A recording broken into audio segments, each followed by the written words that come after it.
Hello guys, this is your friend and we are back with a new fanfic. Which is What If Naruto Got Married with Tsunade Sakura and Shizune, Part 1.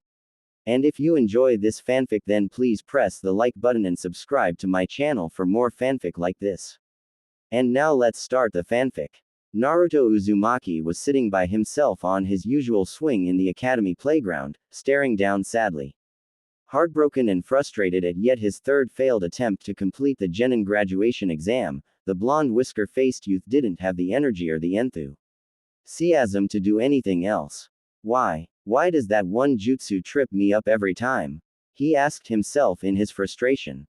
As he sat there sadly, he couldn't help but overhear the conversations that the other kids in his class were having with their parents and families. Ha ha, passed it with flying colors. They called me first. I'm a genin. I wish your grandma were here to see this. I'm proud of you, son. We all are. Congratulations. I'm going to cook all your favorites tonight.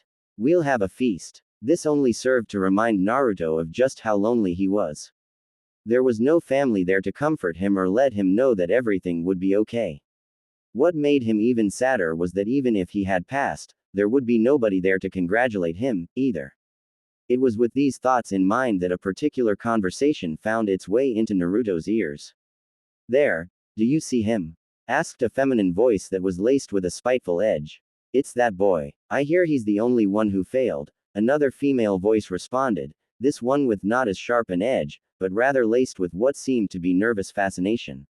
Naruto now knew that they were talking about him. He raised his glance to see who they were. HMPH. Well, it serves him right, the spiteful woman responded back.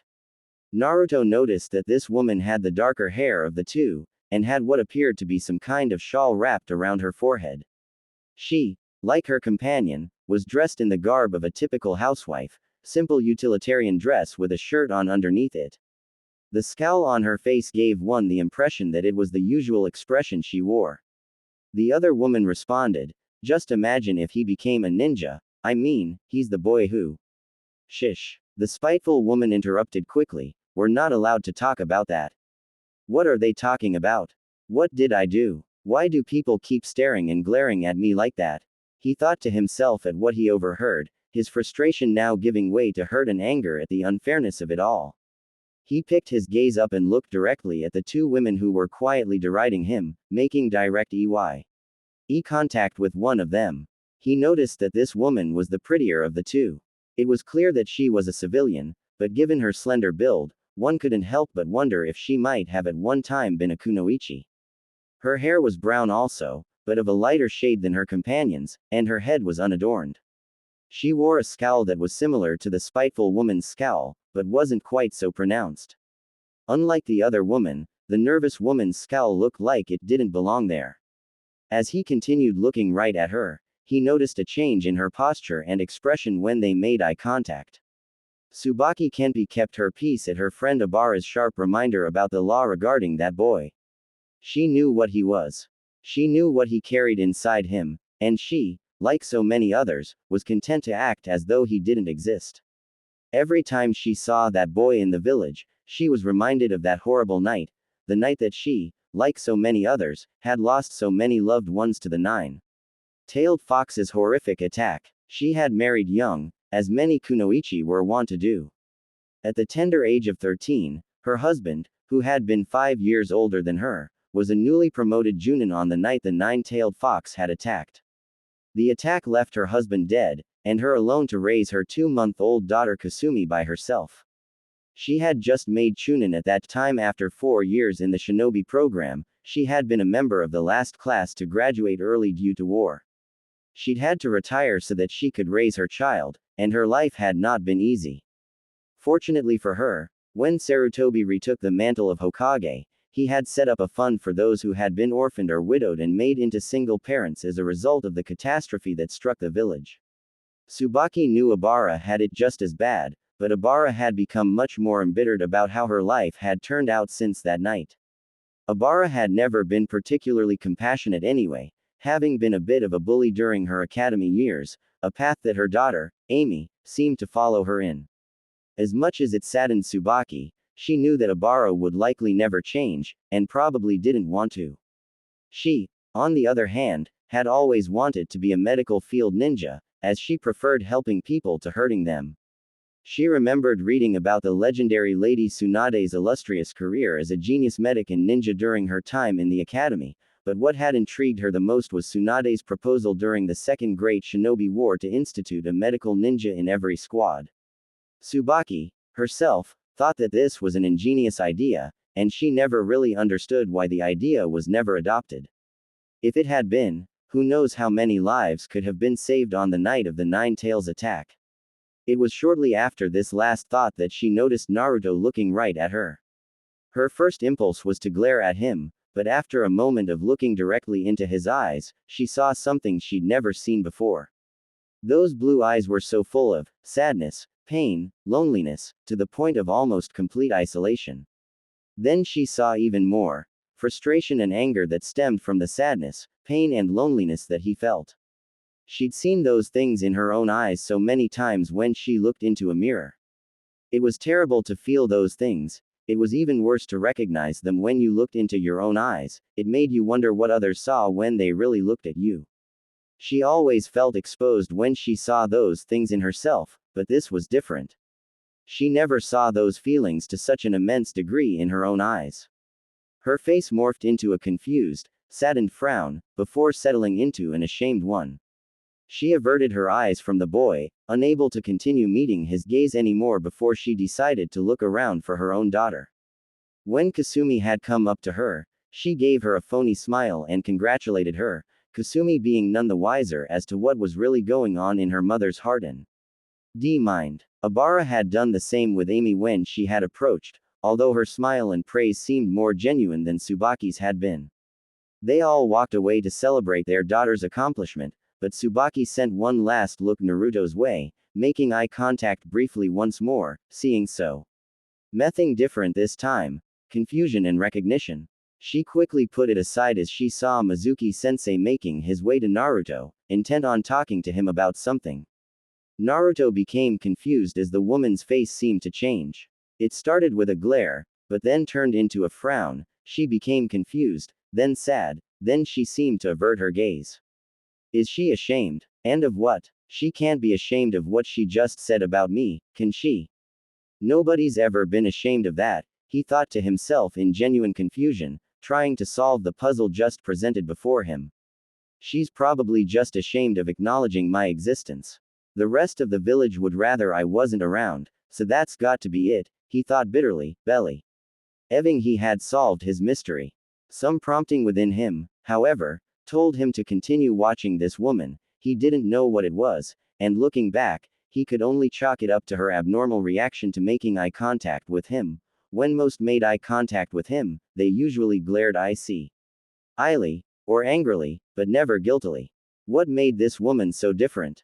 Naruto watched with confused interest as one of his classmates, Kasumi, made her way to the woman, telling her, "Mom, how she graduated and how well she did on the Genin exam." She was with her friend Amy, who made her way to the spiteful woman and had the same conversation with her. So that's where Amy gets it, huh? Naruto thought rhetorically. Returning his attention to Kasumi and her mother, Naruto just continued watching. Mom's smile and praise of her daughter seemed forced, as though her guilt was really bothering her. Naruto couldn't wrap his head around it. Why would that be? As they left the grounds, Mom glanced back Naruto's way once more. Naruto's interest gave way to recognition. He could see it in her eyes. She knew how he felt, and it was that realization that made her feel ashamed. He was still a bit confused. After all, how many others looked him in the eye and didn't care? How many others reacted the same way Ami's mother did, believing that it served him right to fail and be alone? His attention was diverted by his silver-haired Chunin instructor's voice calling his name. It was a fact that word spread quickly throughout the Hidden Leaf village about, well, anything of interest to anybody. It became widely known throughout adult circles that Naruto had been tricked by Mizuki that night into stealing the forbidden scroll of sealing. If some rumors were to be believed, he had learned an A-rank forbidden kinjutsu from the scroll before being caught, and eventually used it to save Iruka-sensei's life. As a result, he had been allowed to graduate, and for some reason, this had made Tsubaki smile. It made her smile even further when she heard that he was on the first genin squad that Kakashi Hatake, of all people, had passed and taken on. It was as though Kami herself was giving the boy a break, as well as some vindication, from the labels and the treatment that people had given him, people Lee. K herself. Shame and guilt would come anew when she remembered how she used to treat him. She just couldn't get those haunted, lonely eyes out her mind. As it was right now, she was going to and fro within the village, running errands here and there. Kasumi hadn't passed her Junin sensei's test, and was now currently repeating her final year at the academy with her best friend Amy. Since Sasuke Uchiha had graduated, Kasumi no longer seemed as focused as she was before, as though her reason for being there was now gone. Tsubaki feared for her daughter, and for Amy. She knew all too well that fangirls usually didn't last long as kunoichi. Time and time again, she had seen or heard tale of fangirls being captured, abused, raped and killed, all the while, expecting and praying that their knight in shining armor would come and rescue them. She certainly didn't want Kasumi or Amy to end up like that. She only hoped that she and Abara could talk their daughters out of this phase they were going through before it was too late. Right now, the chances of that happening looked pretty bleak, mostly because Abara and Amy weren't really on good talking terms since she failed her genin test. Kasumi usually went in whatever direction Amy went. Amy just had that kind of presence. If she could focus her efforts and attentions constructively towards becoming a true kunoichi, she would likely do very well, becoming chunin quickly.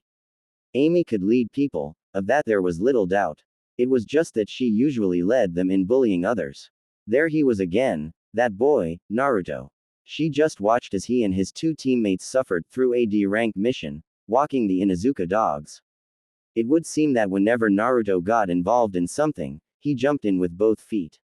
He was walking 4 dogs at once, all of which were as big as him or bigger. Now that she thought about it, any time she had seen him around in the months since he graduated, he always seemed to work that hard. He would use shadow clones to help with cleanup work. He would pull a greater load in each mission than the other two. He would also work with more enthusiasm and energy. It was as though he had something to prove. She gasped at that. Is this what we've driven him to? Does he work so hard to prove himself, just so we'll acknowledge his existence? It was with that question in mind that she began looking around, seeing if anyone was paying him any mind or attention. She saw that they were paying him more attention than they were his teammates, but it was the kind of attention that they were paying him that struck her. People were looking at him with cold, icy glares, the occasional exception being a hate-filled, scornful glare from someone who felt more stronger. Why towards him than most? This just feels so wrong. He's just a kid. He doesn't deserve this. He's never done anything to hurt any of these people. This thought led to another guilt-filled realization, and not too long ago, I was no different. How would I feel in his shoes, with everyone in the village glaring at me like that day in and day out? How can he stand it? She took a few moments to observe him a little more closely. She saw his posture and the look in his eyes, even through the goofy grin followed by the occasional teeth grit. Ing grunt as he was walking several very strong dogs. She could see that Naruto was aware of every glare and every ill intention being sent his way. And yet, he wasn't reacting. Curious as to why this was, she continued to observe and watch him. At that moment, Naruto's gaze caught her own once more. That same flicker of recognition was there in his eyes. He remembered her. She almost averted her gaze as she felt her guilt and shame rising to the surface once more, but she squelched it, and offered him a weak smile and a small nod instead. Naruto frowned in what seemed to be confusion at this before being taken off his feet by his current mission and dragged through the streets, both his teammates yelling at him all the while. I wonder why she smiled at me this time, Naruto mused to himself after the dogs he was walking had finally stopped dragging him. Sakura had already bonked him on the head for being his typical knuckleheaded self and making their mission take longer, while Sasuke just smirked and gave him the typical barbs, loser, dead last, idiot. Thinking about her smile, which he found to be quite becoming, now that he thought about it, brought a genuine smile to his face. It wasn't often that he received smiles from the villagers, and he found the experience to be quite pleasant, to say the least. Upon hearing his teammates calling his name, he pasted his phony grin back on his face before turning his attention to them and running in their direction so that they could get paid. Tsubaki had heard the most astonishing rumor, and was dying to verify the truth of it. That Naruto boy was involved in the defeat of an A-rank rogue ninja, and one of the 7 ninja swordsmen to boot. Apparently, he played a pretty major role in it, too. As she talked with people and listened in on others, there was one thing that she noticed, and she was noticing it more and more days. Whenever there was a rumor of Naruto doing something good or performing some great deed, the almost habitual response was disbelief. It was annoying her to no end. These people couldn't claim to know Naruto any better than she did. But here they were, jumping to the conclusion that Naruto couldn't have had anything to do with performing a service for the village. It was always about how he was a loser, or no good, or whatever the current nonsense happened to be. When Tsubaki had gotten home from running her day-to-day errands, she sat down in her living room and thought to herself, is that how I used to be? Was I that bad? Did I talk about him the same way? I don't remember saying too much about him, and I used to avoid talking about him or thinking about him, but, when I did, was I saying the kinds of things that these people are saying now? As she pondered this, she found she didn't like the idea of having been that judgmental. Any time she saw him out and about now, she would offer a smile to him, and that simple gesture seemed to make his day. While grateful that she could be of such help to him, the wrongness of the whole situation bothered her. If a warm, friendly smile did that much for him, she was reminded of the hard truth that he didn't get that many friendly smiles, and from what she could see, he was a very friendly young man. She would see him spending time with the honorable grandson and his 2 friends, and even giving them some training in the form of playing ninja. She had a few chances to listen to some of the advice that Naruto offered them from time to time, and was rather astounded at how wise his advice was. The villagers were wrong about him. She had been wrong about him, and it was time that she did her part to try to put things right, or to at least clear up the labels and misconceptions that he had been unfairly given. She would make it a point from here on to either avoid such conversation, or in situations where it was unavoidable, to attempt to correct such errant viewpoints where she could. This kid's amazing. Time and time again, he seems to pull major upsets and accomplish the impossible. Tsubaki thought to herself as she just heard the latest. Naruto, the major underdog in the Chunin exam preliminaries, had defeated his opponent Kiba Inuzuka. It would seem that Naruto always would be the number 1 unpredictable ninja in the Hidden Leaf Village, whether for good or ill, whether because of his ability to pull off the most insane pranks imaginable or to make seemingly impossible situations reality. It was with this in mind that her eye caught the boy once more, eating lunch at Ichiraku's ramen stand, and he was with someone. Wait a minute, isn't that Master Jiraiya, the Toad Sage? I wonder what Naruto's doing with him, she mused, intrigued by what she saw. Apparently, the 2 of them were just finishing lunch as she saw them paying their bill. All right, kid, back to it, she heard Jiraiya exclaim with gusto. Naruto groaned in response, muttering something about lazy perverts being no help in training at all. It then occurred to Tsubaki, Jiraiya was training Naruto. This brought an astonished, yet grateful smile to her lips. It was great for Naruto that someone finally seemed to be taking a positive proactive interest in him, and it was even better that the interested party was none other than Master Jiraiya, arguably the strongest hidden leaf ninja alive. As she walked off, she once again made eye contact with Naruto, and once again, there was that flicker of recognition in his eyes, but this time a small smile followed. She smiled back, and this time offered him a shy wave with the fingers of her right hand. Naruto's smile widened as he waved back before leaving to catch up with Jiraiya. Tsubaki and Obara were sitting together at the Chunin exam finals. Things had become a bit tense between the 2 of them in the past few months, over a couple of sensitive topics, their daughter's lack of proper preparation for the shinobi world, and Naruto Uzumaki. It was Naruto that was the focus of their thoughts right now, as they were both watching him fight Neji Hyuga, and he was once again the underdog. I still don't get why they let that punk graduate and be a genin. Obara said in her usual spiteful tone, this time with a darker, almost hateful edge. You know, I really don't get you anymore, Obara.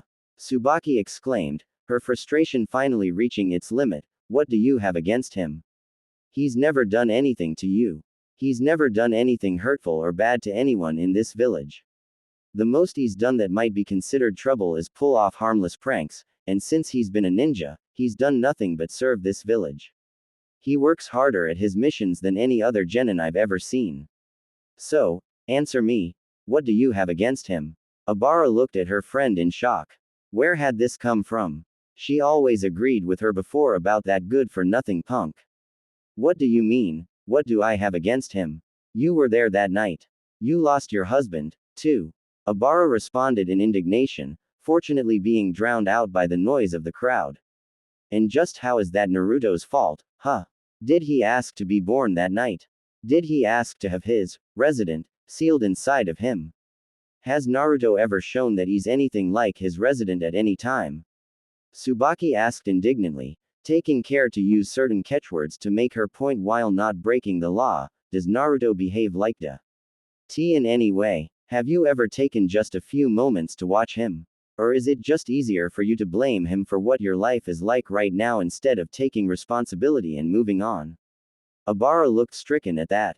Not having an answer, Abara grew sullen and angry, bringing her attention back to the match. Tsubaki did the same, only to watch as Neji got into stance for his next attack, the gentle fist art, 8 trigrams, 64 palms. HMPH. Let's see that punk get himself out of this one, Abara said, in her usual spiteful tone as Neji opened up on Naruto, striking him with precision and closing off his tenketsu points, cutting him off from his chakra. Tsubaki gritted her teeth angrily at her friend's unwarranted spite. As Naruto went down, Abara seemed to smirk in satisfaction, only to grit her teeth as he got up again. Tsubaki, on the other hand, began to worry for the boy. She breathed a sigh of relief when Naruto got to his feet and showed that he intended to continue fighting.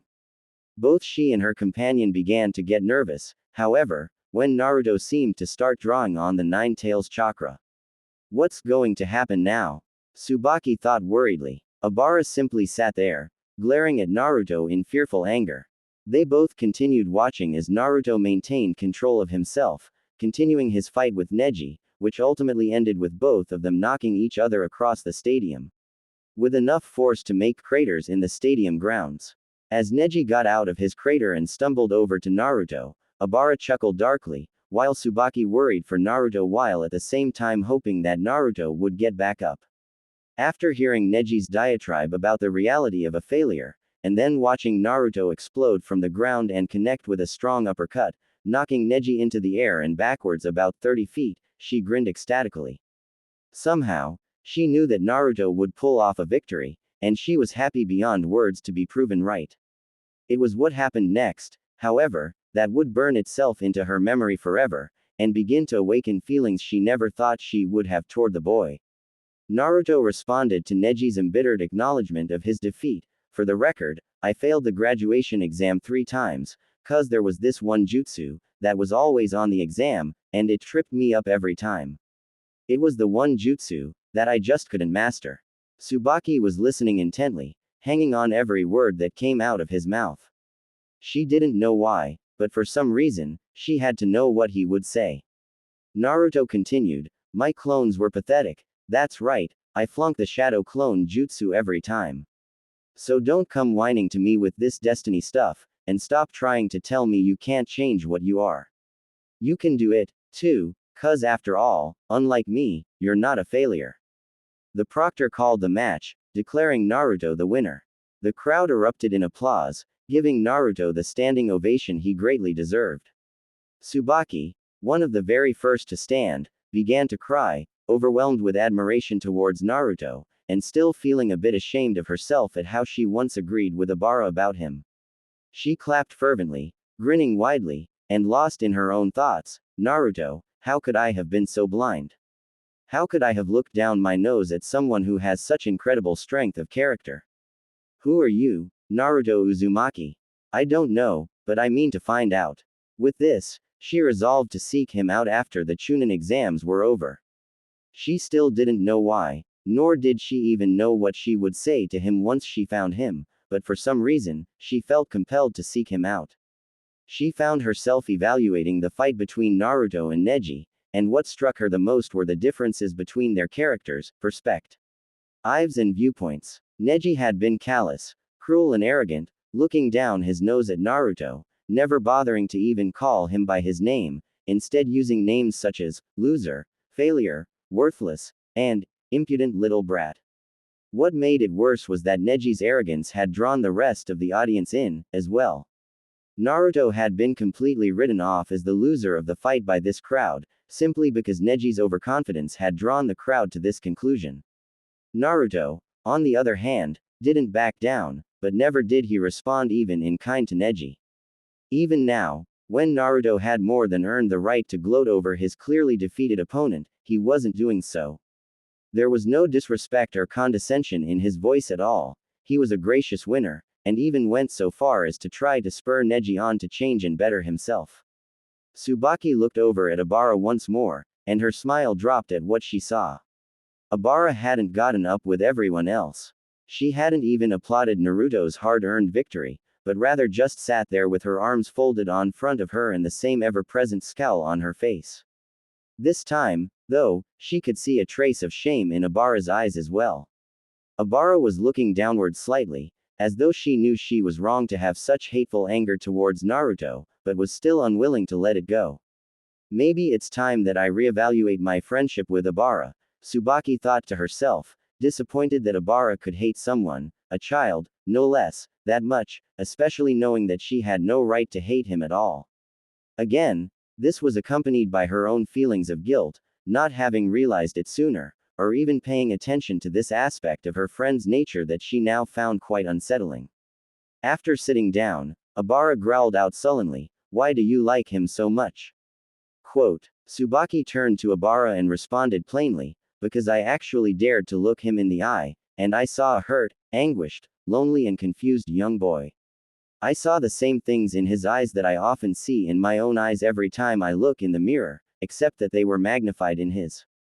I know how he feels because of the things that have been done to him, and I'm amazed at how well he stands up under them. Neither of us would have survived in his place, Obara, remember that." Obara glared at her friend for a moment longer before once more sullenly looking downward. Both of them sat there in silence throughout the rest of the matches until Sasuke Uchiha's Chidori struck Gaara of the desert through his sand shield, and a genjutsu was cast upon the stadium, causing both of them to fall asleep.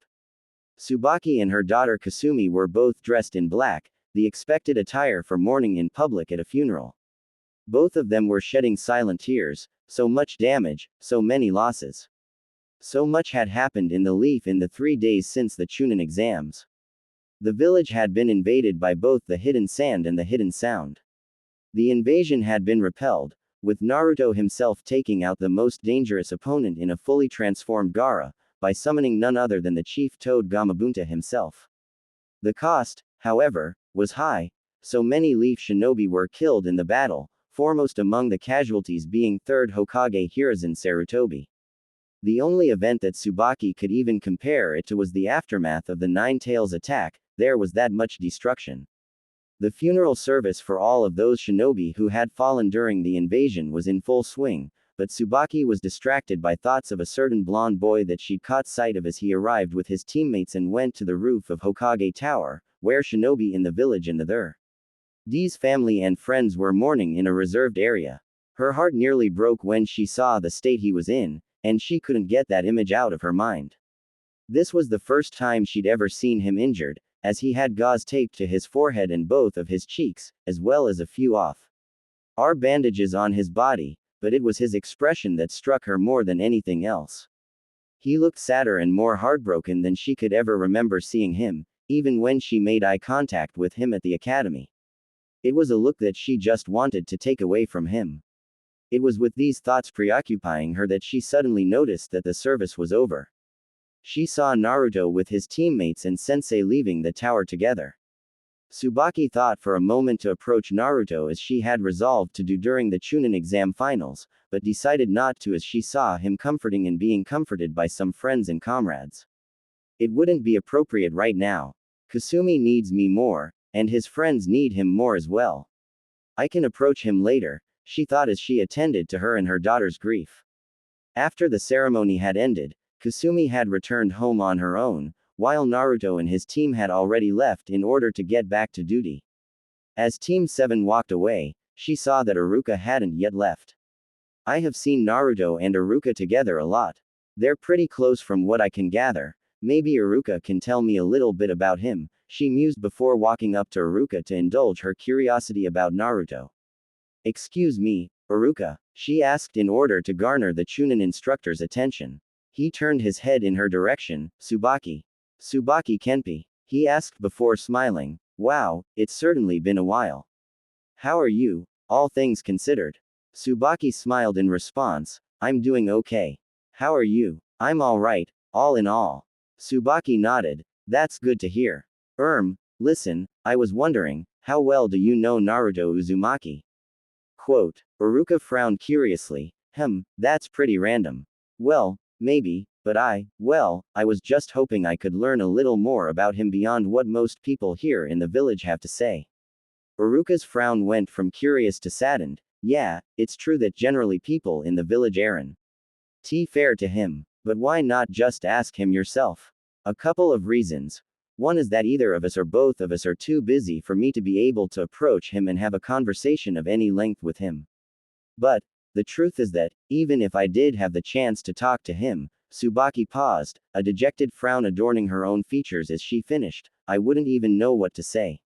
Iruka's curiosity made itself known once more, both across his face and in his voice. Tsubaki, what prompted you to want to learn more about him? I'm guessing that there's more to this than the Chunin exams and the invasion.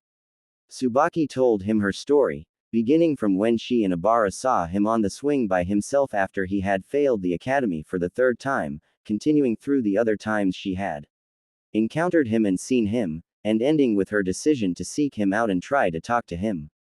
Iruka seemed grateful that at least one person had changed their opinion of Naruto without him having to do something to change it. There were those in the village who had never been unfair to Naruto, such as the Ichiraku family, Hiruzen Sarutobi, Kakashi, and most recently, Jiraiya. Sadly, though, they were very few, and very far between. Even Iruka had been unfair to him at first, not wanting anything to do with him because, like so many, he was reminded of what happened with his parents on that horrible night some 13 years ago. He couldn't help but think on how he and Naruto had bonded once he had first seen just how truly low Nelly and anguished the boy was that night in the cemetery. The words that Naruto had yelled at him sometimes still echoed in his mind. I'm not a nuisance, and I'm not some kind of germ. I have a name. My name is Naruto Uzumaki. Quote. Tsubaki was the first person he had talked to who had changed her opinion of Naruto simply because she saw a lonely human being, not because he did something spectacular, confrontational, or anything like that. You know, it's funny, Iruka began in response to her. As close as Naruto and I are now, it took Naruto getting in my face and yelling at me before I saw him as more than a simple reminder of the Nine Tails. Did you know that I was assigned as a teacher originally by the third because he wanted someone in Naruto's life that could help him? Tsubaki frowned in curious surprise, shaking her head. No, I didn't know that. Quote. Iruka smiled nostalgically, relaying the tale of how he and Naruto grew close, how at first, he ignored him and acted like he didn't matter, how Kakashi told him that the reason he needed to somehow reach Naruto was because he was the only one who could, the night at the graveyard where Naruto told him that he was no longer going to attend classes, and how Naruto had gone out on a dare from one of his peers into a combat zone and had almost gotten killed. The only reason he accepted that dare was because he was so lonely, and they told him they'd be his friends if he did it. It's amazing how you saw it and he didn't even need to say anything to you, he finished as he turned his gaze back towards her, intent on telling Tsubaki what she wanted to know. He's lonely, still. I only wish I had more time to give to him, now. I love him like a little brother. He smiled at the thought before continuing. Naruto's a truly unique and amazing person. He never gives up, either on himself, or on anyone else. Once he sets his mind to something, he'll stop at nothing to achieve it, and his goals are so lofty and noble. Of course, you know that he's determined to one day be Hokage, right? Tsubaki nodded. Well, Let me tell you, Iruka continued, the more I see him, and the more I watch him grow, I can't help but think that one day he's going to do it. Quote. Tsubaki's eyebrows shot up in surprise upon hearing this. Iruka pressed on, the truth is that so many people write him off at best, or outright hate him at worst, but he has this strange power, for lack of a better word, but it seems to fit because he's the only person I've ever known who's like this. You can't get to truly know Naruto and not eventually come to like or love him. He can become friends with anyone, it doesn't matter who they are, or where they're from. He's also fiercely protective and loyal towards his friends and loved ones. Quote. Iruka turned his gaze in the direction that Naruto had walked off in as he finished, Tsubaki, if you want to know what to say to him, just say whatever comes to mind. If you can't think of anything to say, knowing Naruto the way I do and judging from what you've told me, he'll somehow find a way to start a conversation. Tsubaki pondered his words for a while before nodding. Iruka, thank you for your advice. I think I'll do that. Before long, both of them said their farewells to each other, Iruka leaving to prepare for class the following day, Tsubaki on her way home to begin preparing dinner for herself and her daughter. Thoughts of just what she might say to Naruto once she encountered him racing through her mind. She was back. Lady Tsunade, one of the legendary Sannin, the queen of elixirs and slugs, the world's greatest medic, was back in the Hidden Leaf, and she was going to be the fifth Hokage. Tsubaki had tried to find Naruto after her conversation with Iruka, but by the time she'd finally tracked him down, Master Jiraiya had already taken him out of the village on some kind of training trip or something. Now, though, the stories were flying about how Naruto was with Jiraiya and Tsunade when they faced down Orochimaru, and about how it was ultimately Naruto who convinced Tsunade to come back to the village to be Hokage.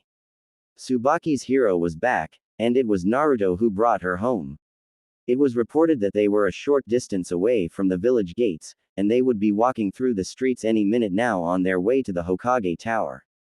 Tsubaki was waiting in eager anticipation, not only to see her hero again, but to see Naruto as well, who was becoming a bit of a hero to her as well.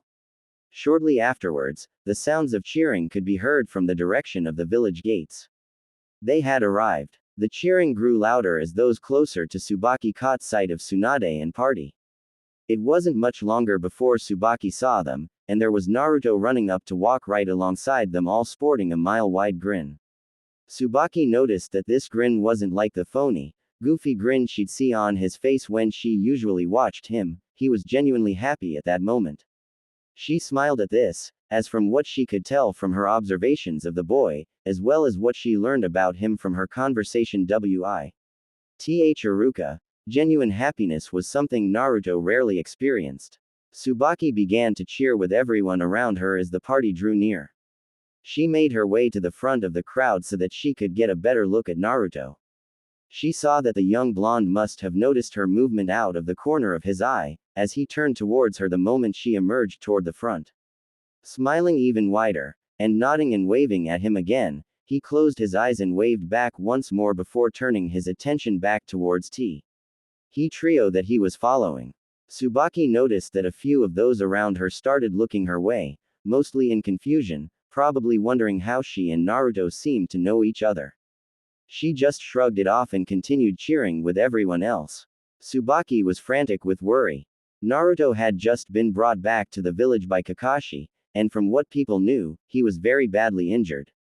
Apparently, Sasuke Uchiha had either defected from the village to join Orochimaru, or he'd been kidnapped and forcibly taken to him, and Naruto was one of those who were sent to bring him back home. When she had heard tale of his injuries, and that he had just been brought in and admitted to the ICU of Hidden Leaf Hospital, she started running all over town, talking to anyone she knew and trying to find out as much as she could. What happened? How did he get hurt so badly? Just how badly is he hurt? She kept asking herself over and over again. Even her daughter had taken notice of how out of character she seemed to be acting, and as Kasumi wasn't the most perceptive girl on the planet, this spoke volumes concerning Tsubaki's current state, more to herself than to anyone else. She didn't care. The only thing she cared about was finding out about how Naruto was doing, and seeing if she could help him in any way. After finding out very little on the streets, she decided to go to the hospital to see what she could learn. When she spoke to the reception desk in the main lobby, the attendant seemed quite saddened and worried herself. She informed Tsubaki that more information could be gleaned from the reception area in the intensive care ward before telling her how to get there. Thanking the woman for her information and directions, she immediately proceeded to the ICU to gather what other information she could. When she arrived, she found the ward to be a whirlwind of activity. With how quickly all of the staff and orderlies were running to and fro, she could only draw one conclusion: Naruto apparently wasn't the only new arrival. Tsubaki sat in the lobby and waited for things to settle down. 2 hours of waiting later, several exhausted orderlies and one exhausted nurse who was acting as the ward's receptionist returned to the main waiting station. Tsubaki went to the front desk to inquire about Naruto's condition. The receptionist, a lime green-haired woman around Tsubaki's age whose name tag read, Isako, seemed surprised. "You're the first one to ask about him. Do you have any kind of relationship to him?" "Well, no," Tsubaki responded in a subdued manner. "I'm just a concerned party is all. My daughter and him were in the same class at the academy." "Can you tell me how he is?" The newly identified Isako broke down his injuries for the woman: 2 separate piercings through his right lung by either a large, wide weapon or a jutsu of some sort, chakra depletion, a fractured skull, several broken and displaced ribs, 6 fractured cervical vertebrae, severe blood loss and a cleanly fractured left tibia. Tsubaki gasped at the severity of his injuries and began to cry, but Isako reassured her. "Don't worry," Isako said calmly to show her reassurance. "His tenant apparently heals his body at an accelerated rate. Most of his injuries are already healing. From what we hear from Lady Tsunade, he'll be out for a few days, but he should be up and around after about a week or so." Quote. Tsubaki nodded gratefully, sniffling in an effort to slow her tears. "Thank you." "When are visiting hours?" "Well, people won't be able to enter his room for at least 2 days, but after that, normal visiting hours apply, 6 a.m. to 10 p.m., Isako smiled. "Anything else I can do for you?" Quote. "No, thank you so much. You've put me at ease. I'm just glad to hear that he'll be okay. I'll be by in a couple of days to bring him some flowers." Isako smiled once more. "You're welcome. And don't you worry. If there's one thing we all know in this ward, it's that Naruto Uzumaki's a fighter. He'll pull through this, and he'll walk out of here right as rain." Tsubaki smiled in response, finally reassured that he would be okay. "Thanks, again, that's good to know, and it's good to know that he's well cared for, here." Quote. With that, they parted company, with Tsubaki on her way out to take care of her usual day-to-day business. 3 days later, a cool, partly cloudy morning found Tsubaki leaving a clothing store, having just bought a tracksuit similar to the one that Naruto enjoyed wearing. When she saw it, she thought that it would be something that Naruto would like, especially with how what he'd been wearing when he was brought back in was probably in tatters and ribbons. The pants were the same orange color as what he normally wore, but the jacket was slightly different, instead of being mostly orange with dark blue across his shoulders, this jacket was orange on most of the torso, but black up top.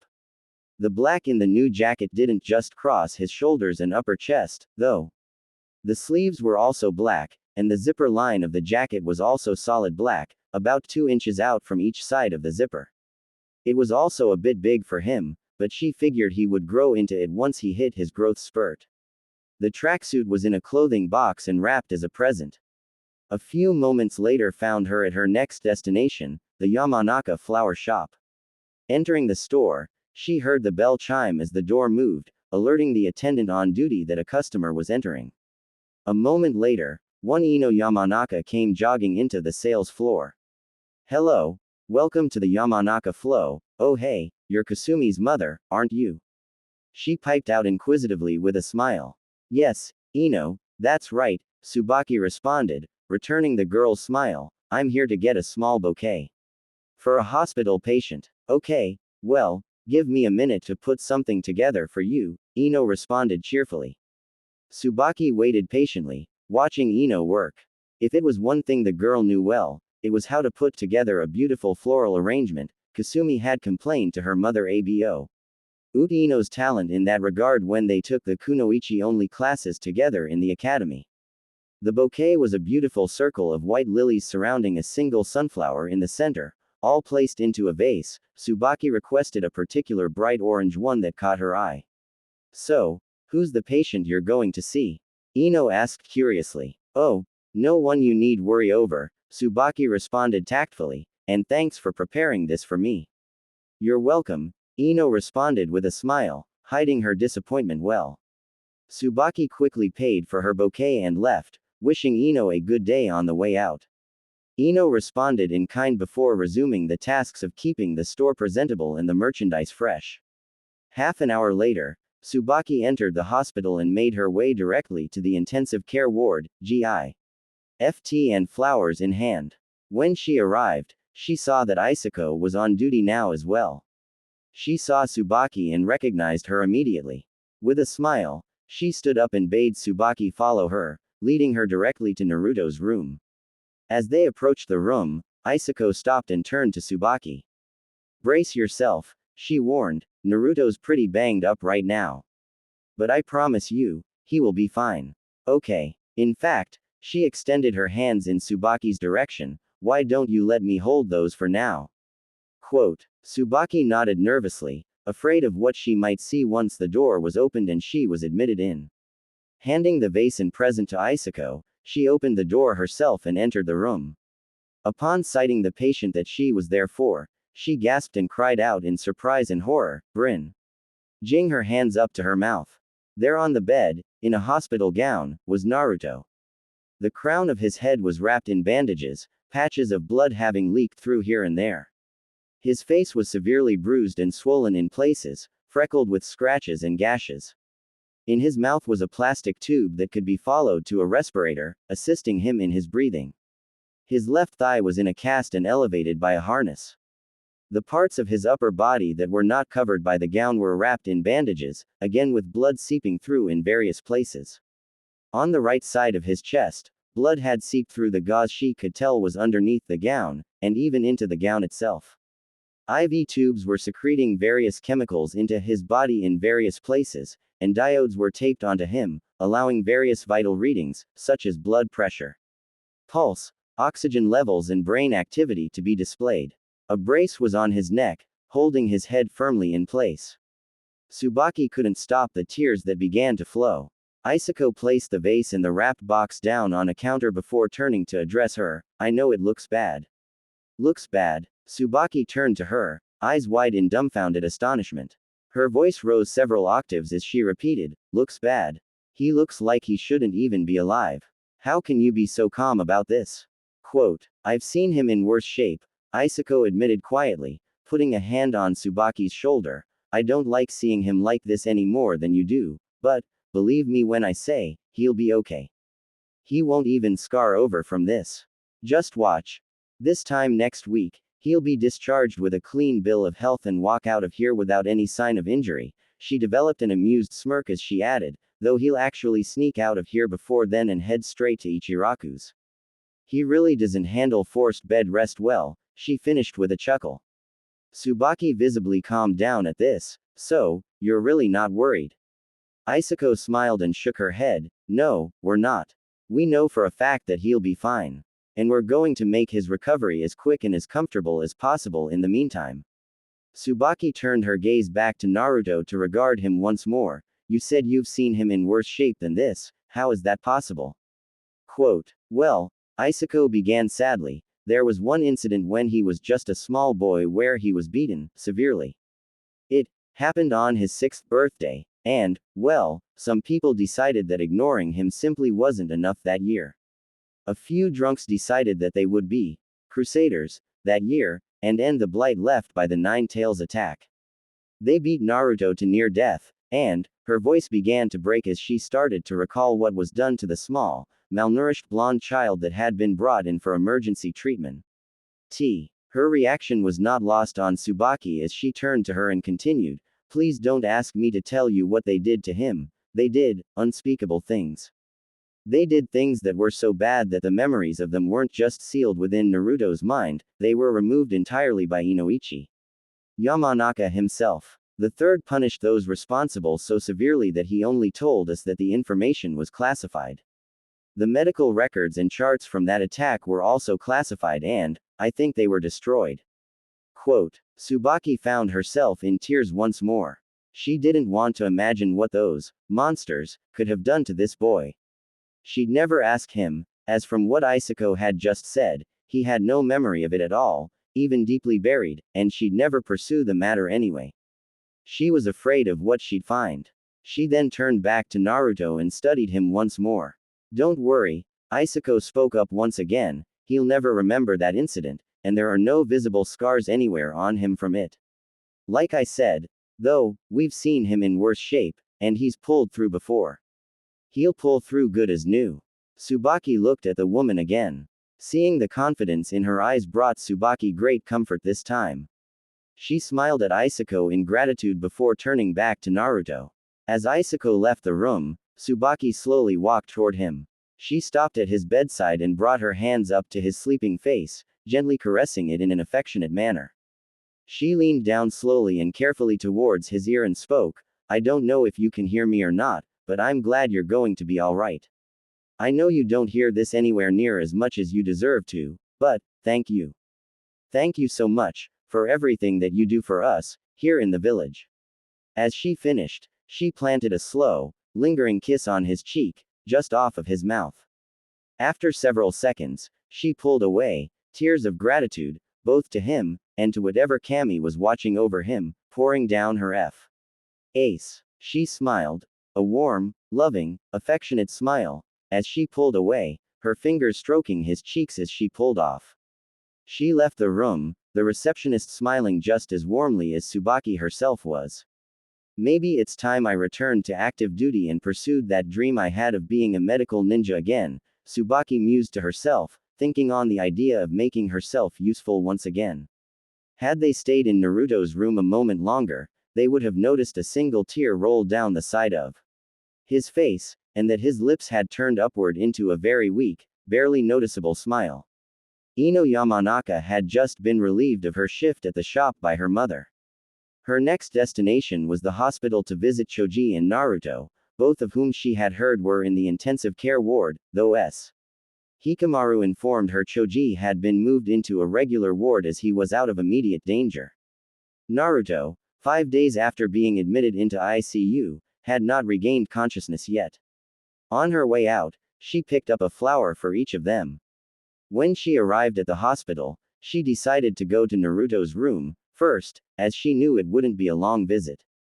Receiving directions from the front desk, and later from Isako in ICU, she made her way to Naruto's room. As she entered and laid eyes on Naruto, she gasped. Even though she had steeled herself in anticipation of serious injury, she simply couldn't believe what was done to him. She didn't know the details of his mission or of the opponent he fought that gave him these injuries. As a genin, she wasn't privy to such information, but she couldn't imagine how, or even why, a person would beat an opponent so badly instead of just killing them quickly. Shaking off her shock, she placed her flower in the empty white standard vase that was a hidden leaf hospital room mainstay. She placed her hand on Naruto's near shoulder and said quietly, "Get better soon, okay? This village isn't as happy a place without you running around." As she turned to leave, she caught sight of the same orange vase and flower bouquet that she had sold to Kasumi's mother a couple of days earlier, as well as the gift-wrapped box that she had seen the woman carrying. Frowning in thought, she asked herself, how does Kasumi's mom know Naruto? I didn't know she cared this much about him. After thinking about it for a few moments, she decided to let it go.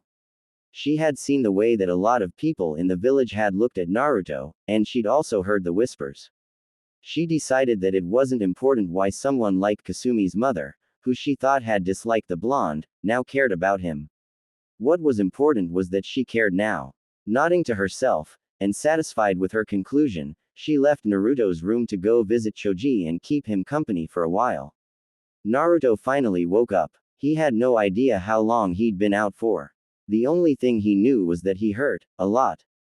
As his eyes adjusted themselves to the light in the room, flashes of what had happened prior to waking up here started coming back to him. Sasuke, his curse seal, horrid, monstrous hand-like wings on his back, his skin having that sickly gray pallor, a chid. Ori being shoved through his chest, being pile-drived from several hundred feet up. From there, it got a little hazy, as he could only remember seeing red. Not wanting to dwell on these images any longer, he tried to look around and get his bearings, only to discover that he couldn't turn his head. After a while, he figured out that he could at least roll his body just a little, allowing him to use his eyes to cover the remaining angles so that he could see the room he was in. He took in the various trappings and fixtures of the room, and it dawned on him that he was in the hospital. At that moment, the smells of sterilization and medicine seemed to make themselves known, as did the blips and bleeps of various medical monitors and devices. He could hear the bleeps beginning to vary in rhythm and tone, indicating changes in readings and activity. Before long, the door opened, and Isako entered the room with a smile. "Hi, Naruto. It's good to see that you're back with us." "Yeah, hi Isako," he responded, depressed. "Oh, come on, why the long face?" she asked cheerfully. "You're okay, all of your friends made it back safely, some a little worse for wear than others, but alive and safe now, doesn't that make you happy?" "But we failed our mission," he answered in the same numb tone, "and now Sasuke's gone to Orochimaru." Quote. Isako walked up to him and laid a hand on his shoulder. "I'm sorry about that, Naruto. But at least you have a chance now to go back out after him. I'm just glad you're alright, because you were really banged up when Kakashi brought you in. And you've never been out this long, either." Naruto frowned at this. "How long was I out for? You were brought here 6 days ago. The combination of both your injuries and chakra exhaustion is why you've been out for so long." Quote. "And I've been out the whole time." Isako nodded. "Naruto, you had several injuries that would have been fatal for anyone that isn't you." Naruto closed his eyes and sighed. "Well, I guess this fox in my gut's good for something, huh?" Quote. Isako responded. "Yeah, I guess it is. So out of curiosity, when did you find out about that?" "Mizuki-sensei told me the night Iruka-sensei made me a genin." Isako nodded with a smile. "Well, we're just glad you're alright, sweetie. Let me run a few quick scans." Here, she began to trail off while performing the mystical palm jutsu, her hands glowing green after performing the hand signs, as she continued, "So that we can maybe get you out of some of these bandages and restraints and clean you up a little, huh?" Quote. Naruto didn't say anything. He simply closed his eyes sadly while Isako worked. When she was done, she informed him of her findings. "Well, the neck brace can come off, and so can the cast on your leg and some of these bandages. The rest of the bandages need to be changed out for clean ones, so I'll take care of that, too." Isako took her time removing what was no longer necessary so as not to aggravate any of his still healing injuries. After removing the brace, cast and the unnecessary bandaging, she took the time to change out the rest of his bandaging and gauze. Once she was done, Isako spoke up once more. "Lady Tsunade will be around shortly to check on you, herself. She's been worried about you." Naruto couldn't help but smile at this, even if his smile was small. It was nice to know that people worried about him. "You've also had a few visitors." "Really? Who?" "Well, there was Ino Yamanaka, Shikamaru Nara, and Tsubaki Kenpi." "Tsubaki Kenpi?" Naruto asked, genuinely confused. "Yeah, does that surprise you?" "Well, it's just that I don't know a Tsubaki Kenpi." She hummed in thoughtful surprise at his response. "Well, she's the one who brought you the gift and the flowers in the orange vase that are on your nightstand, there." She did say that she was just a concerned party. Isako's eyes lit up in realization as she remembered one particular detail. She mentioned that you were in her daughter's graduating class. Naruto frowned in thought before picturing one honey brown-haired woman's face. Could it be Kasumi's mom? Isako brought him out of his musings as she offered, "Well, let's help you get to the bathroom, huh?"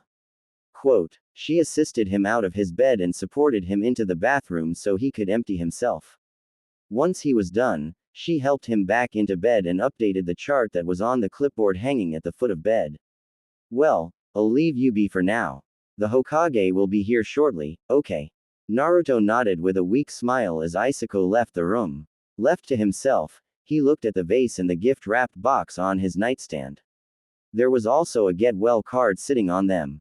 Picking up the card, he opened it and read the handwritten message inside. Naruto, I know you don't know me, but I'm glad to hear that you're going to be alright. I hope you like the gift I brought for you. It's a little big for you right now, but I know you'll grow into it in no time at all. I hope you get better quickly, and I also want to thank you for everything you do for this village, much of which we don't deserve from you. You're in my thoughts and prayers. Please, take care. Tsubaki Kenpi. Naruto was touched by the card's contents. His eyes welled up in joyful gratitude at the gesture. He put the card down and picked up the gift box. Tearing off the paper, he opened it to see a track suit similar to the one he normally wore, but with more black in the jacket. He thought it was the coolest thing ever, but boy, that Tsubaki lady wasn't kidding when she said it was a little big. Regardless, she got him a present, and grow into it, he would. He placed the track suit back into the box and closed it up. A smile adorned his face as he waited for Tsunade to show up. True to Isako's prediction, Naruto had sneaked out of the hospital for a trip to Ichiraku Ramen. 4 days after her visit to his room, Tsubaki saw Naruto, still in bandages all over his body, literally being dragged out of his culinary haven by those same bandages by none other than Lady Tsunade's apprentice Shizune.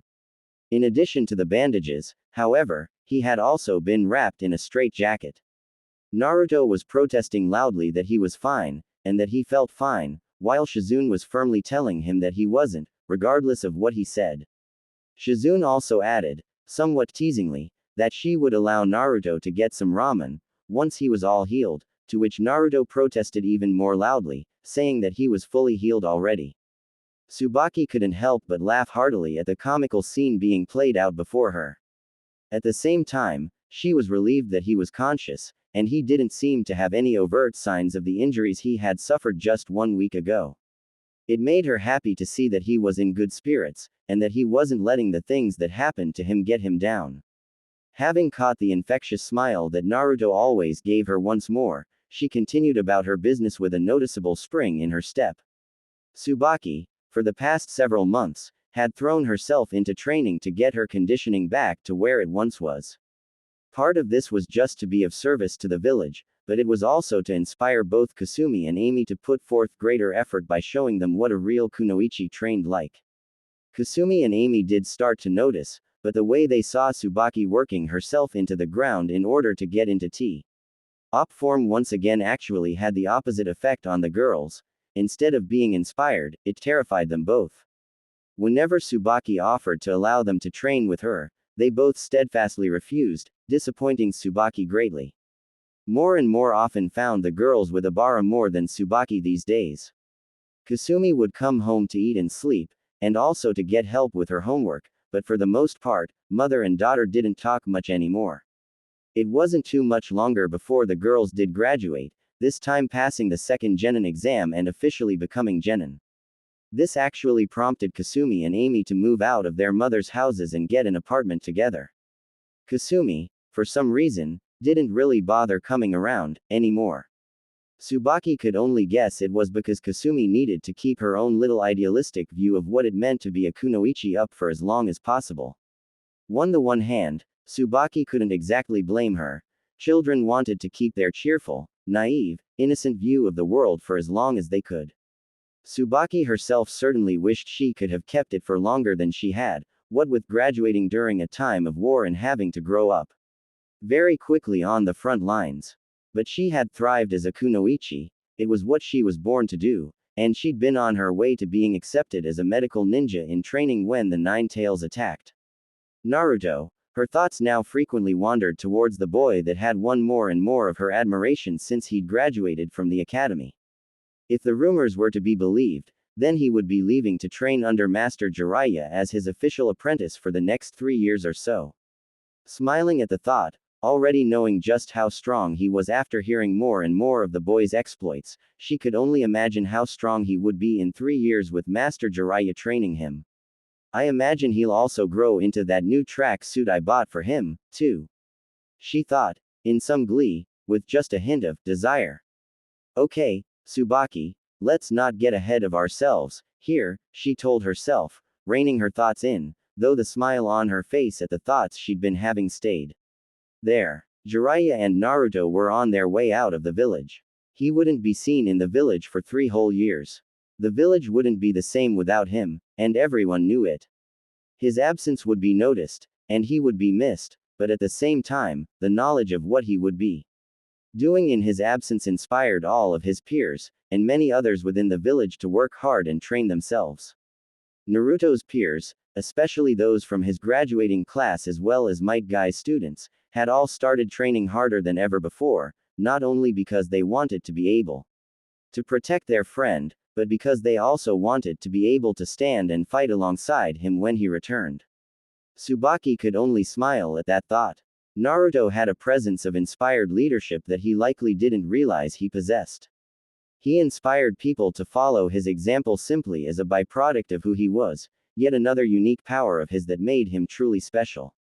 She was one of the people that watched Naruto walk off with Jiraiya as they left through the gates. Catching his gaze one last time before he left through the gates, she smiled and waved at him. Deciding that it was time she said something to him, she called out, "Good luck, Naruto. Stay safe out there, and get stronger."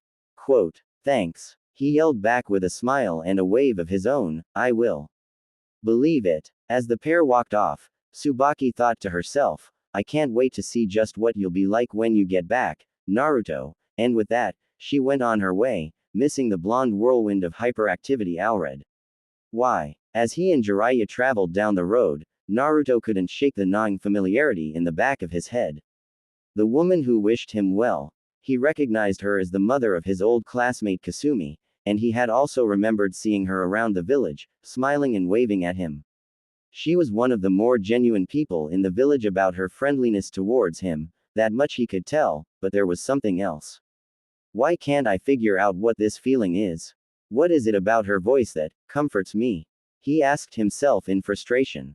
What's eaten you, kiddo? Asked Jiraiya, clearly seeing that Naruto was preoccupied with something. Naruto looked at his master and answered, honestly, it's something I don't think I'm gonna be able to figure out. That lady who wished me luck on the way out of the village. Jiraiya nodded, indicating that he knew who he was talking about. Well, something about her voice is just, I don't know, comforting to me. And I really don't know why. Quote, Jiraiya smiled knowingly at him, well, it'll probably come to you in time if it's important, Naruto. But otherwise, his knowing smile turned into a perverted grin, if nothing else, you got yourself a pretty lady who seems to want to see you again. Quote, Jiraiya finished with a loud, boisterous laugh. Naruto just grumbled at his teacher's antics, yeah, whatever you say, pervy sage. Both of them continued their travels, though Naruto couldn't help but keep his master's words in the back of his mind. Tsubaki had a horrible, sinking feeling in the pit of her stomach. Something terrible had happened. The only time that the Hokage summoned a shinobi or kunoichi's next of kin to their office was when the ninja in question had been hurt, raped or killed. When she had arrived at the Hokage's office, she knocked on the door. Enter. She heard Tsunade's voice from the other side. She opened the door and entered. To her surprise, Abara was there as well, and she looked upset. Tsubaki Kenpi? Asked Tsunade, wanting to confirm her identity. That's right, Lady Hokage, Tsubaki responded. Tsunade closed her eyes and sighed, you'll want to sit down for this. Trust me. Tsubaki immediately felt a lump rise in her throat as she took the seat Tsunade indicated for her. Tsunade proceeded to explain what had transpired, and that Tsubaki and Abara's daughters had been killed in action. Apparently there was no next of kin for either their third genin teammate or the Junin sensei, this explaining why only Tsubaki and Abara were there. Tsubaki was in shock, with Abara doing little better. Kasumi and Ami's first C-ranked mission had been mislabeled. Kasumi and Ami's genin team had been commissioned to take down a simple group of bandits that had been terrorizing a town. They were told that it was a particularly lusty group of men, therefore an all-female team had been requested. The mission was simple: infiltrate, seduce to distract, and eliminate. It seemed an easy enough task, except for the fact that the village hiring the team left out one important detail. A Junin rogue ninja from the Hidden Mist was leading the group. The Junin sensei of Kasumi's team was a rookie Junin, while the rogue ninja was a veteran Junin. The difference in their skills could not have been more pronounced. The bodies of all 4 kunoichi had been recovered after Tsunade sent Team Kurenai, with Kakashi Hatake as backup, out for search and retrieval. The rogue ninja even gave Kakashi a hard time, but was eventually dispatched. When the bodies were found, they had long since been killed, and defiled in numerous ways, except for the Junin, who'd been kept alive by the rogue ninja as a plaything, but not before having her legs amputated at the knee, and her arms amputated at the elbow. Once Kakashi and Team Kurenai arrived, the rogue Junin had gutted the Junin sensei, just so she could die slowly and give a report of what had been done to her and her team first in case he didn't make it out alive, himself. She told them every gruesome detail of what had happened, what the men had done to them, how they had used and abused them for their own wanton desires, how Natsuri, Kasumi and Ami's teammate, had been the only one of her students to put up any kind of struggle, and how only Natsuri had worked to find a way out of the situation they were in before she was done in by these ruthless men. She told them all of this before expiring slowly and painfully from blood loss. Tsubaki and Obara knew what this meant. Of the 3 genin, only Natsuri dealt with the situation as a true kunoichi. The bodies of their comrades had just been returned to the village, and were being prepared for burial. While they were being transported back to the village by Kurenai and her team, Kakashi went to the hiring village to find the mission contractor so that he could figure out what happened. He found out that they honestly didn't know about the rogue Junin that led the group, they'd never seen him. This tragedy was the simple result of honest mistakes and insufficient intel. Ladies, please, if there's anything you need, or if there's anything I can do for either of you, please don't hesitate to call on me, okay? Tsunade offered, hoping to provide what comfort she could for the grieving mothers. Obara simply sat there, silent tears flowing down her cheeks, her teeth gritted together in anguish. Tsubaki shed silent tears as well, hanging her head. Tsubaki began to mutter while slowly shaking her head back and forth, I told them, I told them. Obara looked at her former friend and snapped, what are you talking about? Quote, not even bothering to look up, Tsubaki answered the question in a slow, numb monotone, I told them that they needed to train more. I told them that their training was all they would have to fall back on in the field. Her voice broke as she continued, I told them that something like this could happen, but they didn't listen to me. Her cries became quietly vocal as she finished. Obara only looked on in anger at Tsubaki's words. I told them, Tsubaki continued, that their prince wasn't going to come in and save the day, and that they needed to train and stop treating this like some kin of game, or maybe they should have depended on him to come and rescue them instead. Obara snapped angrily, finally losing her cool as her own voice broke, except he's out on a training trip so he couldn't be here to protect our daughters, now, could he? Quote, Tsubaki, on impulse, stood up, and drummed the other woman hard across the face, knocking her out of her seat. Don't you dare blame Naruto for something that he had no fault in. The only ones to blame for this are the men who killed them. But as hard as this is for you to accept, and as cruel as it might sound, the fact of the matter is that Kasumi and Amy should never have been kunoichi to begin with. They were Uchiha fangirls in the academy, and they never grew out of that. This would have happened eventually anyway, so stop looking for someone to blame. And don't you ever use Naruto Uzumaki as a scapegoat in my presence again. Do you understand me? Holding her hand to her reddened cheek, Obara looked at her former friend in shock, before her shock turned to anger. She was about to retort and retaliate before Tsunade interjected, Obara. Obara turned to the Hokage, who continued, I agree with Tsubaki, quite frankly. And while I do sympathize with the fact that your life's just been turned upside down, I will not sit idly by and allow you to slander one of my best shinobi. Take it from someone who knows. If you don't change your perspective, and if you don't find the strength to take proper responsibility for yourself, you'll end up bitter, old and alone, with nothing but regrets. Now, if there's nothing that you need at the moment, please leave. If you need anything else, my door is open to you, starting tomorrow. Tsunade looked at Obara very pointedly, letting her know in no uncertain terms that any further outbursts on her part would not be tolerated. Obara collected herself, narrowed her eyes into a glare, and left without another word. Once she was gone, Tsunade looked at Tsubaki, genuinely impressed with how she stood up for Naruto. She hadn't known a lot of people who would do such a thing in the village since she had taken the reins as Hokage. Following this, she let out a frustrated sigh. Barely a month has gone by since he left, and already people are forgetting all Naruto's done for them. Tsubaki simply turned her gaze back to Tsunade and explained, "That's not it, Lady Tsunade. Abara's always hated Naruto, just because seeing him reminds her of the fact that she lost her husband in the Nine Tails attack." "Well, that explains her animosity," Tsunade remarked. Tsubaki shook her head in disagreement. "No, it's just her excuse. The truth is that she's just not a kind or compassionate person, she never was. She's one of those people who need somebody to blame, and Naruto's burden gives her an easy target. I lost my husband that night just like she did. Both of us were left widowed with infant daughters at 13 years old. We were both Chunin, and we had to resign from active duty so we could be home with our children, so in a sense, we lost our careers that night, too, but none of that is Naruto's fault. I'm ashamed to say that I once shared her point of view, until I actually saw who he was behind the goofy facade he puts up." Tsunade's eyes narrowed curiously. "Really?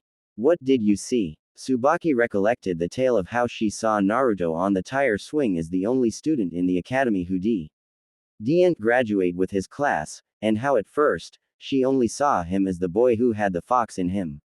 She shared about how she looked him in the eye, only to see feelings and emotions that she knew quite well. She then shared about how her view changed the more she saw him around and observed him. Tsunade smiled at Tsubaki's accounts of Naruto. Even Tsunade herself had to let Naruto grow on her, and it took Naruto standing up to protect her on both a broken leg and a torn quadricep. This woman simply saw something real in Naruto's eyes before she started changing her opinion of him for the better. "Lady Tsunade," Tsubaki asked suddenly, "I would like to request a skills evaluation so I can return to active duty." Quote. Tsunade frowned in surprise. "Tsubaki, are you sure that's such a good idea, right now? I mean, you're going to need some time to grieve. I believe it would be helpful to me, Lady Hokage. My only child is gone, and while I will take the time to grieve," Tsubaki's voice began to break as the tears started to flow. "I want to be of use. I need to keep going, and moving forward. I always wanted to be a medical ninja." "Really?" Tsunade asked as she leaned forward to listen closely, now quite interested in the woman's request. "Yes, ma'am," replied Tsubaki enthusiastically. "You were always my hero in the academy. I had to write a report about a great Konoha ninja as one of my assignments, and I chose you. I always thought that your proposal to put a medical ninja on every ninja squad was a brilliant idea, and I always wished that it would have been implemented." Tsunade, now even more impressed, responded, "Wow. It's not often I meet someone your age who actually knows of that proposal. Do you still wish to learn medical ninjutsu?" Quote. "Very much, milady," Tsubaki responded. "All right then," Tsunade said with a smile. "In exactly 2 weeks' time, I'll evaluate your skills myself and determine what rank you'll be given. You can report here at 8 a.m., and I'll take you to a training ground. I'll also make arrangements for you to begin training in medical ninjutsu. In the meantime, please, grieve for your lost child, and if you need anything, please feel free to come to me, even if it's just to go out and have a drink." Quote. Tsubaki smiled gratefully and bowed to the older blonde. "Thank you, Lady Tsunade. There's a good chance that I'll do just that." Tsunade smiled and nodded. Both of them said their goodbyes and Tsubaki left the office to go home and grieve the loss of Kasumi and Amy. Tsubaki and Tsunade had gone out for drinks together several times. Tsubaki would talk, and sometimes cry, while Tsunade would offer what comfort she could. A small funeral service was held for the team that had recently been lost. Tsubaki and Abara didn't have anything to say to each other, as both were too upset. Several of Kasumi and Ami's classmates and former classmates attended the funeral, including most of the Rookie 9. Many condolences were offered, and both parents walked away from the service feeling comforted and cared for. After the funeral, Tsubaki threw herself into preparing for her evaluation. When the time came around, Tsunade evaluated her overall skills, and allowed her to return to active duty at her previous rank of Chunin. Instead of the typical housewife's garb she was known to wear, she could now usually be seen in standard Chunin attire. Green flak vest, black shirt and pants, though she chose to go with skin-tight, form-fitting variations of the outfit, black ninja sandals, and a black HEA.D band that she wore around her waist as a belt. Her conditioning was now plain for all to see, muscles in all the right places, just enough to make her own curves a little more prominent. While she was always slender, she now looked quite fit. Throwing herself into her work, she requested missions immediately upon being processed back into the shinobi program. In addition to receiving standard field missions, Tsubaki threw herself into training, both in the medical field and her other skills. She found that her chakra was aligned primarily to water, and so began chakra nature training exercises to learn to better control water. Might Guy, when available, coached her taijutsu and physical training to improve those aspects of her skill set. She also spent a good deal of time in the shinobi library, pulling what resources she could find to improve her overall chakra control, learn new jutsu, and possibly find an additional element that she could train once she got the hang of her water chakra affinity. This said nothing of her devotion to her medical training, however. She threw herself into it with a vigor that even Sakura Haruno, Tsunade's newest apprentice, hadn't displayed. Shizune was awestruck at the woman's work ethic, having seen that she had somehow crammed and mastered 2 years' worth of medical theory and jutsu training into 8 months. When she had brought Tsubaki's work to Tsunade's attention, Tsunade had approached Tsubaki and offered her additional study material.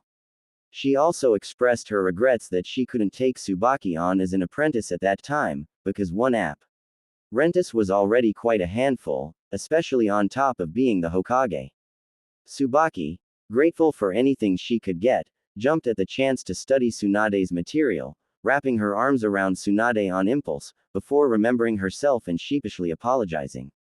Tsunade waved off her apology, and Tsubaki ended up taking her abilities in medicine and medical ninjutsu to new heights. Tsunade, at first, was ecstatic about Tsubaki's zeal to learn and master the skills she was being taught.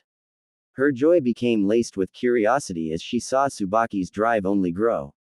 2 years into Tsubaki's medical training, the blonde Hokage invited Tsubaki out for a drink again.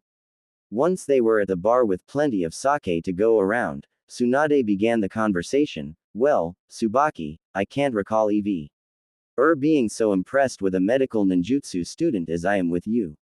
Even considering that Sakura's learning directly under me, and your studies are mostly self-directed, the fact that your skills as a medic have surpassed Sakura's own is nothing short of spectacular. So what exactly is it that's driven you to work so hard since returning to duty? Naruto Uzumaki, Tsubaki responded without shame or hesitation. Tsunade pondered, intrigued, what about him exactly? Quote, well, he does so much and works so hard for this village, just so that people will acknowledge his existence and treat him with the same respect that the rest of us get as a matter of common courtesy. He deals with so much, and yet he still wants to help others. Uruka Yumino once told me that Naruto has a special ability that allows him to befriend just about anyone he crosses paths with. She trailed off for a brief moment. I can attest to that, firsthand, Tsunade admitted. But then, Tsubaki continued, he also has this strange aura of leadership about him. Tsunade raised an eyebrow at this, prompting Tsubaki to explain, he inspires others to follow him, simply as a byproduct of who he is and the example he set.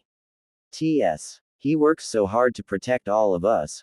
I think it's only right that the rest of us do what we can to be in a position to fight alongside and protect him, too. I never really thought of it like that, about the leadership quality, I mean, Tsunade admitted, but you're absolutely right. That is what's been going on with his friends since he left with Jiraiya. I'll tell you, Naruto, he just makes you want to bet on him, you know what I mean. Tsubaki nodded, understanding Tsunade's point. Tsunade quietly noted the expression on Tsubaki's face, it was almost wistful. She was wearing an involuntary smile that gave her a faraway look. Tsunade was even able to note the ever so slight blush on Tsubaki's cheeks, even though she hadn't had that much to drink. She decided not to comment on it, but some part of Tsunade told herself that despite how outlandish it might seem at first glance, this woman that had become her friend in the last 2 or so years would be a good fit for Naruto's life. In what capacity, she couldn't really tell, but she could see that both of them would benefit from knowing each other and being close. So, how close to Naruto are you? Tsunade asked curiously. Actually, I don't really know him on a personal level. We've never actually had a conversation. This surprised Tsunade greatly, and it showed. Then how is it you seem to know him so well? Just keen observation skills, I guess, Tsubaki responded honestly, but the more I think on it, it might be more that I'm looking at what's really there, and no. Just seeing what I want to see. Her tone took on a slight edge. It frustrates me to no end how blind people can be. I was blind as well, for a long time, but, I don't know, when I looked into his eyes for the first time, I saw a human being there, and a very lonely one at that. Quote. Tsunade nodded sadly. I'm ashamed to admit that I didn't even notice that about him until you said something to me that first time we talked. It's funny. I pulled out some pictures that I had of him, and I noticed something. In every picture where he smiles at the camera, his eyes are always closed. Said. It made me think that he's a lot more perceptive than we've ever given him credit for.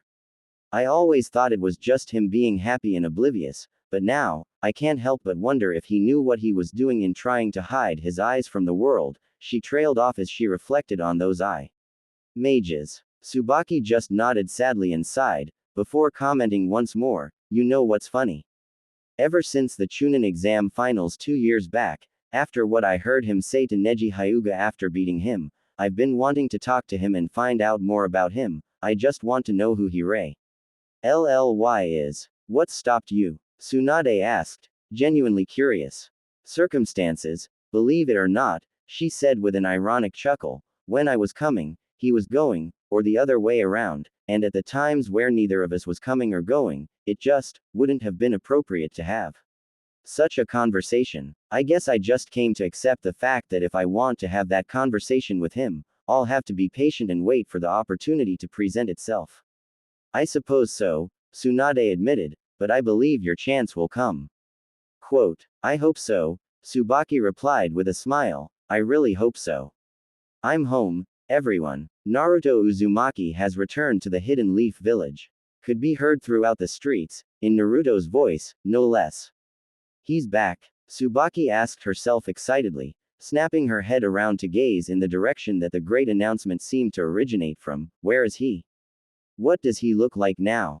Oh, I have to go see. Single quote. She wasted no time, taking to the rooftops to quickly find him. After catching sight of him standing atop a post, she gasped. There he was, a good deal taller, and thicker, than when she'd last seen him. And he was wearing the track suit she'd bought him all those years ago, too. She smiled at the sight of his attire, and she couldn't stop the blush creeping across her cheeks at the sight of the boy-turned-man. Naruto, she called out, getting his attention.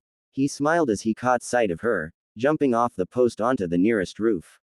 He noted that she had discarded the civilian housewife get-up for a much nicer-fitting Leaf Chunin uniform. She landed on the same roof and approached him, smiling and blushing all the while. It's you, Naruto began, as he fumbled around, trying to think of what to say. Hi. Tsubaki giggled. Well, hi, yourself. I see the track suit I bought you fits you rather nicely, now. Naruto gasped with wide eyes as he pointed at her. You're Tsubaki. She nodded. It's nice to officially meet you, Naruto, and I appreciate you remembering my name from just a get-well card. Quote. You too, he replied cheerfully, chuckling while scratching the back of his head. I didn't know you were a ninja.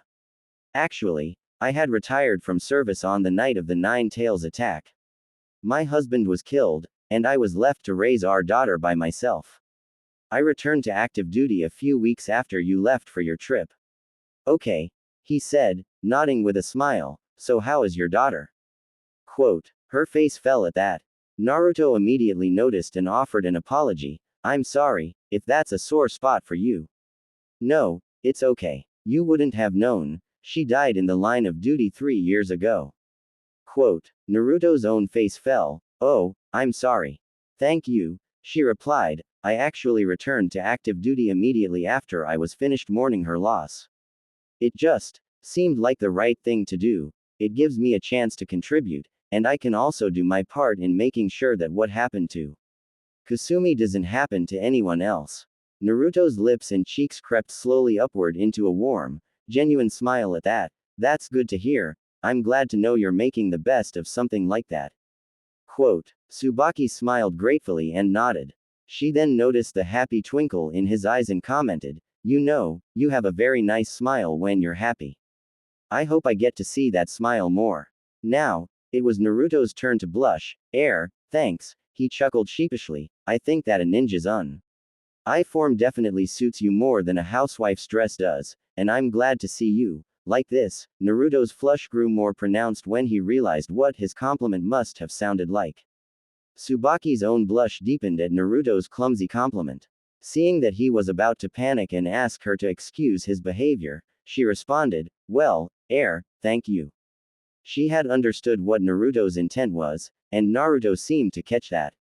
Both of them stood there, just looking at each other in awkward silence. After a few moments, a third party that Naruto had forgotten all about had broken the silence, both relieving and annoying Naruto at the same time. Hey, kid, you won't believe who's down below. Came Jiraiya's jovial bellow. Naruto turned around to see that Jiraiya had come up to the roof. He also noticed when Jiraiya turned his gaze to Tsubaki. And who might you be, my dear? Jiraiya asked, immediately flirting with the honey brown-haired Chunin that had been engaging in conversation with his pupil. Hello, Master Jiraiya, my name is Tsubaki Kenpi, and I was just welcoming Naruto back from his trip with you, she greeted the man before bowing to him. Jiraiya turned to Naruto and gave a perverted grin, putting his arm around Naruto's shoulders. Not bad, kid. Not bad at all. This one really is a looker. Naruto began to sputter at Jiraiya's blunt and direct analysis of the situation that he and Tsubaki had entered. Tsubaki, being a tactful woman, replied, Thank you, Master Jiraiya.